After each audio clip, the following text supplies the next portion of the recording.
एक देश एक चुनाव की तरफ बढ़ रहे हैं भारत के कदम। इसे लेकर केंद्र सरकार की तरफ से कमेटी बनाए जाने की खबरें सामने आ रही है। पूर्व राष्ट्रपति रामनाथ कोविंद इस समिति के अध्यक्ष होंगे।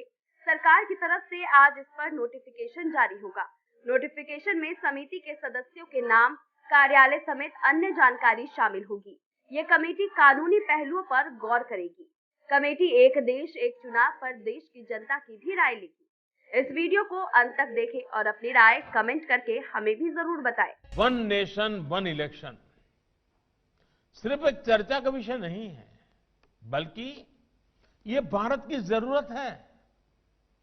हर कुछ महीने में भारत में कहीं न कहीं बड़े चुनाव हो रहे होते हैं।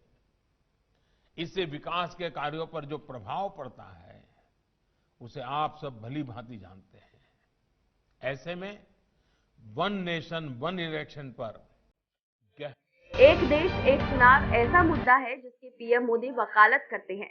इस मामले को लेकर पहले सर्वदलीय बैठक भी हो चुकी है। हालांकि बैठक में इस संबंध में कोई ठोस नतीजा नहीं निकला था। दूसरी तरफ विपक्ष ने एक देश एक चुनाव के मुद्दे को लेकर सरकार की आलोचना की है।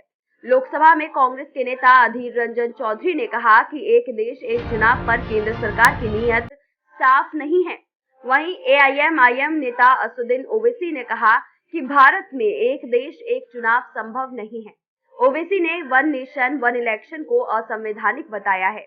दुनिया के कई देश पहले से ही वन नेशन वन इलेक्शन के फॉर्मूले पर चल रहे हैं। इन देशों में जर्मनी, हंगरी, दक्षिण Africa, Indonesia, Spain, Albania, Poland और बेल्जियम जैसे देशों में एक ही बार चुनाव कराने की परंपरा है। पिछले दिनों स्वीडन ने भी एक साथ अपने चुनाव कराए थे, जिसके बाद ये भी उन देशों की लिस्ट में शामिल हो गया जो वन नेशन वन इलेक्शन के फॉर्मूले पर चल रहे हैं। एक राष्ट्र एक चुनाव के समर्थन में तर्क दिया जाता है कि इससे चुनाव पर होने वाले खर्च में कमी आएगी।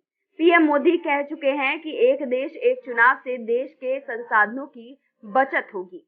आपको बता दें कि 1967 तक राज्य में विधानसभा और लोकसभा के लिए एक साथ चुनाव होना आम बात थी।